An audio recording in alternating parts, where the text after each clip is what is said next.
La tortura es un atentado contra la humanidad de las personas y es un acto de injusticia en toda su expresión, como dijo Martin Luther King. La injusticia en cualquier parte es una amenaza a la justicia en todas partes. La tortura es una grave violación a las personas. Está condenada en el artículo 5 de la Declaración Universal de los Derechos Humanos, y cito aquí a John F. Kennedy: los derechos humanos de todos los hombres son disminuidos cuando los derechos de un hombre son amenazados. Es por ende nuestra responsabilidad como seres humanos, como mexicanos, como mexicanas, como legisladoras y como legisladores, garantizar que los derechos humanos se respeten y se protejan. Pongo unos datos a su consideración. De acuerdo con Amnistía Internacional, en 2016, entre 2003 y 2013, se incrementó el número de denuncias de tortura y otros malos tratos en un 600%.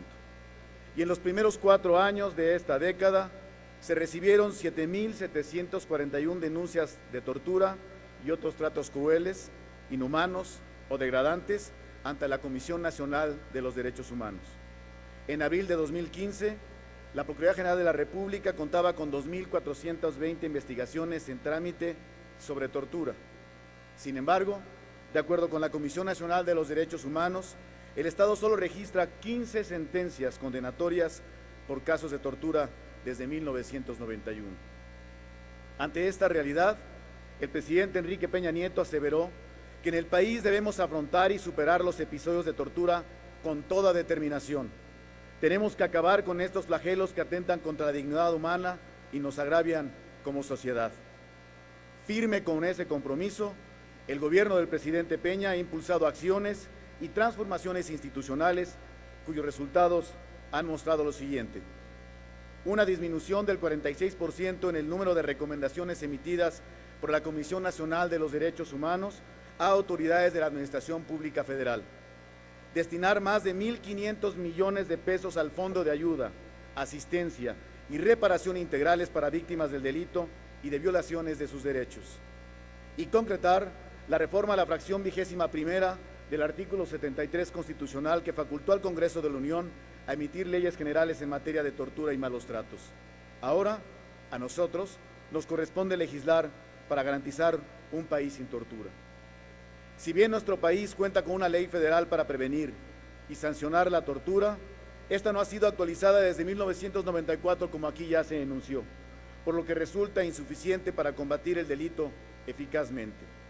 En el grupo parlamentario del Partido Revolucionario Institucional, votaremos a favor de expedir la Ley General para prevenir, investigar y sancionar la tortura y otros tratos a penas crueles, inhumanos o degradantes, porque prohíbe de manera absoluta, estricta, completa, incondicional e imperativa cualquier tipo de tortura o trato o pena cruel, inhumana o degradante. Distribuye competencias claras y fortalece la coordinación entre las autoridades de los 3 órdenes de gobierno. Define, con base en estándares internacionales, los tipos penales y determina sus sanciones, previendo medidas cautelares, incluida la suspensión del cargo, e imponiendo de 10 a 20 años de prisión, tratándose de servidores públicos, o de 6 a 12 años en el caso de particulares. Flexibiliza la investigación y persecución del delito y puede originarse por denuncia, noticia o vista de la autoridad judicial. Prevé que la investigación y persecución de la tortura serán imprescriptibles. Obliga a las entidades federativas a contar con fiscalías especiales que investiguen los delitos relacionados con la tortura, al tiempo que robustece la competencia de la Federación. Precisa que las declaraciones o entrevistas de las víctimas deberán registrarse por cualquier medio, brindando certeza respecto de las personas que intervinieron en los cuestionamientos. Implementa el Registro Nacional de Información, lo que permitirá contar con datos y estadísticas sobre los casos de tortura y otros tratos crueles. Regula el Mecanismo Nacional de Prevención como la instancia encargada de supervisión permanente y sistemática de los lugares de privación de libertad en todo el territorio nacional, dotándolo de autonomía presupuestaria e incorporando un procedimiento específico, transparente y con perspectiva de género para la elección de sus integrantes. Y finalmente, robustece a la Comisión Nacional de los Derechos Humanos, respecto de la emisión de dictámenes médicos psicológicos con motivo de quejas interpuestas ante dicha instancia. En suma, se dota al Estado mexicano de una herramienta eficaz y novedosa para prevenir, sancionar y erradicar la tortura, otros tratos crueles o inhumanos, y armoniza nuestro marco jurídico para darle operatividad de la misma. Aunado a lo anterior, fueron escuchadas, dialogadas y atendidas las peticiones de organismos internacionales como la Oficina del Alto Comisionado de Naciones Unidas y Amnistía Internacional, así como de la Comisión Nacional de los Derechos Humanos y otras organizaciones de la sociedad civil comprometidas con el tema.